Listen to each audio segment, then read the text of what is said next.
Big weekend for Apex Legends Esports because BLGS is literally tomorrow, and this is the final one to get into the regional finals. We're going to take a look at some of these teams, how they've recently been performing. Also some drama, I guess, going on in the scene, a follow-up with what's going on with 100 Thieves. Zer0 Hakis also weighing in on that, and a big change to ranked play as Respawn makes an update after all of our complaining seemingly was heard. So first off, Oversight Esports starts off with their scrim results from yesterday. Moist Esports in first, ALGS and Hungary in second, Team Liquid in top three, LG in fourth, FaZe Clan in fifth, NRG, Falcons, Furia, Cloud9, and Virtus Pro. I don't know what it is, but Falcons have been like a magnet to 7th place, it seems like, this week. That 7th, 8th like mid spot here this week.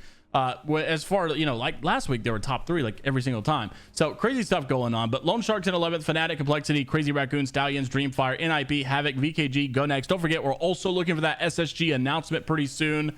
Obviously some of these changes or some of these team names may be changing pretty soon if they're going to make this announcement for that organization. Most people obviously assuming that Lone Sharks will be picked up, but could be Stallions, maybe. Who knows? Time will tell. Also wanted to make mention of the EMEA scrim results coming in. Let's not move the camera. Let's move this one. So Aurora in first place, no surprise. Been one of the top teams in the EMEA scene for quite some time. Stay Healthy in second. Nephilim in top 3. Max Strafe and his team over in top 4. Danish in 5th. Eternal in 6th. Full English, BRG, ExoClan. ExoClan's another team we're going to have to talk more about the BLGS qualification because this team has been struggling quite a bit. They're going to need, I think, like a pure miracle in order to make it. 3D Max, Nonchalant, Nemesis, Legion Gaming, Sand Drivers, Noctum, Phoenix Legacy, Convergent, SJP2, Content Gas, and VCGO in the bottom 20. So as we take a look at the BLGS, here's the current standings right now. At least we'll start it off with North America. So North America, TSM in first place, no surprise. They should be pretty much locked in here. Moist Esports, Complexity, Liquid, Alienware are your champions from qualifier 1, 2, 3. So they're already going to make it going into that regional finals. However, other than that, it's going to be top 16. So your full point leaderboard here is as follows. And once again, the top 16 teams here from the BLGS circuit points will qualify. So you're going to eliminate these 3 teams that you've already seen. So just keep that in mind. Obviously, if you can do the math, that means that you're going to have 4 teams here, 16 teams here. That makes a full lobby. TSM in first currently. Moist Esports, you can count them out. So Tripods, Furia, Stallions, Virtus Pro, NRG, Lone Sharks, Broskis, LG, Oblivion, Purple Slushy, Falcons, 100 Thieves, Gods Among Men, Virtue, Complexity. We can count them out. So that means you would land here at SLG. And of course, you also had, Liquid, Alienware in that conversation, but they're not even up here in that top 16. So you wouldn't even have to count them out. So that means we would end right here at SLG. So it'd be the top 18 as it stands right now. So you're looking at all these teams trying to get in, also known as No Name, Cloud9, Thuggets, Deadbutt, Ape Gang, CIMJ. So, and then I think you have had some pretty big teams over here. Liquid, Alienware obviously on the second side of this, but they've already qualified, being that they won.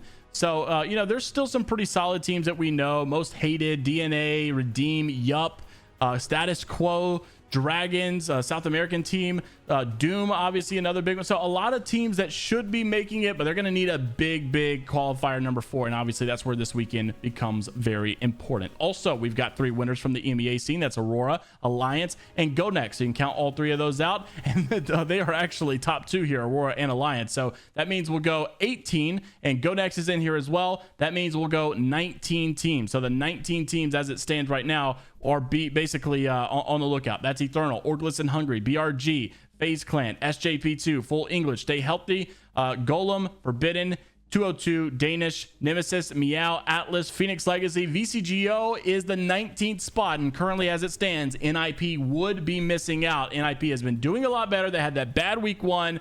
I think they can pull this together though and bring it back. So as long as they don't have a bottom out session here, NIP should be pretty good. Hopefully they do that, because I think a lot of us want to see them make it pretty far. Now, ExoClan is one that's really on the struggle bus. They're going to need a pure miracle to make this happen, especially if they win it. That would be huge. But Gaming Gladiators, another one. They're going to need a pretty much win here in order to make it, because they have had a really bad time in BLGS. So Gaming Gladiators, ExoClan, 2 really big organizations, obviously looking to get in, and unfortunately have not had the easiest of rides as of late, and definitely not the best of results. Also wanted to mention APAC South, APAC North just quickly. Makers have won 2 of these. Kill Devil is also up there, so looking for one more winner. Makers obviously number 1, as they have done really good. So right now it'd be Lonely Get Gone, Heroes Guild, VKG, Team Burger, VCAN, Veneno, Lightning Unicorn, X and Y, Primus Commander, True, WMF Firebird, Remarkable Team, Shadow 3690, Havoc, MTF White, Bear Claw Gaming, and Weibo currently all kind of in that contention spot, or always looking to get in. APAC North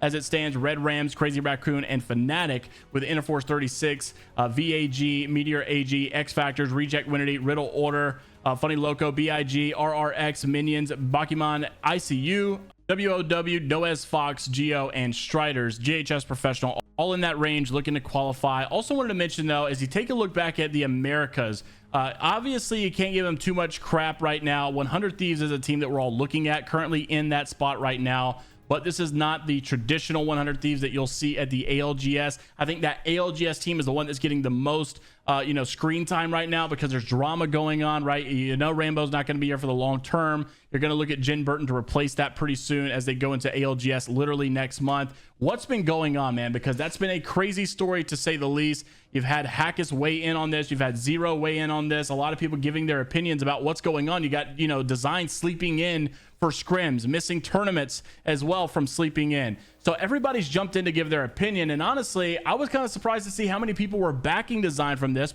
but I don't completely disagree with them, especially when you hear them explain why they think 100 Thieves needs to make some more structure changes to the way that their roster is ran. So Hakis goes in, Zer0 goes in. They both weigh in on Design potentially needing to be the IGL for the squad instead of Timmy. And I don't think Timmy is a bad IGL. I just think that maybe Design isn't as good of a support player as he needs to be. So here's what Hakis and Zer0 both had to say. We'll start it off with Zer0 first. Can you diagnose the problem for 100 Thieves us? Until Design starts IGLing, they're probably pretty but don't know how broken he is, but he's definitely still the best IGL. But that's a big problem.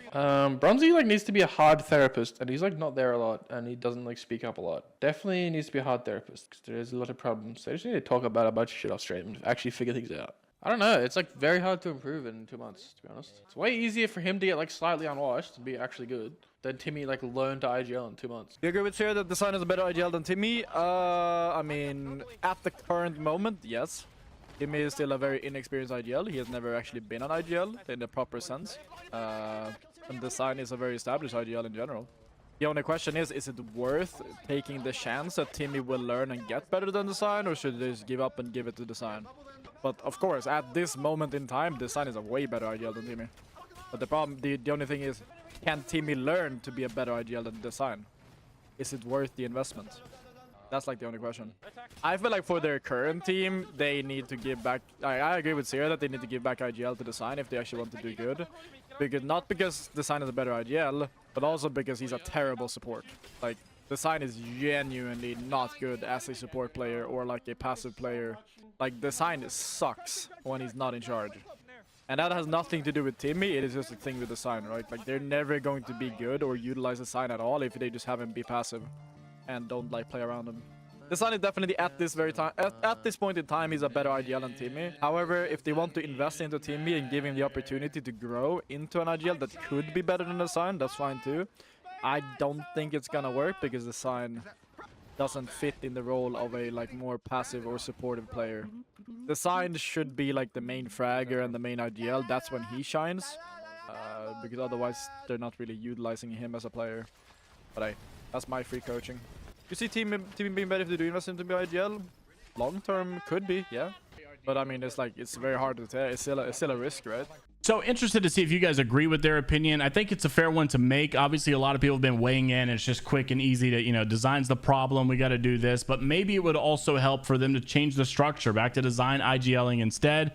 I don't know how that structure would work, though, because I think Timmy would probably weigh in a lot. At least behind the scenes, I know Timmy would probably have a lot of thoughts if things don't go well. I think Timmy's really good about keeping the, the format that they want or the team wants. Don't countercom. Timmy would probably do a great job there. It's just if things don't go well, Timmy's probably thinking, I disagree with this. I wouldn't want to go that route. This isn't working or something like that. But I also don't fully doubt their structure right now. I think if they keep playing, keep trying, I think they could see some possible good results still. Also, speaking of good results, our complaining and crying and all that we've done over the last couple of months seemingly got some good results last night. Respawn made a huge update after all of the tweets, all of the videos to give a quick update on matchmaking. We rolled out some changes to Apex today. to make lobbies for plat players more evenly matched. And as a result, masters and above players, so masters and preds, will now see longer wait times more than likely when looking for a match. Let us know how your matches feel going forward. Everybody in the comments, obviously, we're very happy about this, saying this was a big W, solid move. You know, these are, you know, better days ahead, I guess. I'm very glad that they did this with the rank. I hope that they could also maybe look into the solo queue matchmaking system as well, maybe getting rid of the 3-0 queue like some of these professional players have kind of broken down. I think there's some good points to be made. Also, don't forget Deadlock, I think, is still currently doing that right now. It's been pretty successful in that area. So I'm all for it. I am glad that they made the matchmaking update here. I think this will be a good change to rank, but you know, is it enough? And how do you get people to come back and try the game again? Because as I said before, people aren't just leaving, they have already left, and we're gonna have to figure out how to get them re-involved. Otherwise, all these good changes may just fall on deaf ears, because a lot of people are also saying that it's 5 years too late to be, you know, making some good changes now. Interested to see your thoughts, so down in the comments below. Like and subscribe if you want to stay up to date with all things inside of the world of Apex Legends esports news. And until the next time, we'll see you all later, Gators.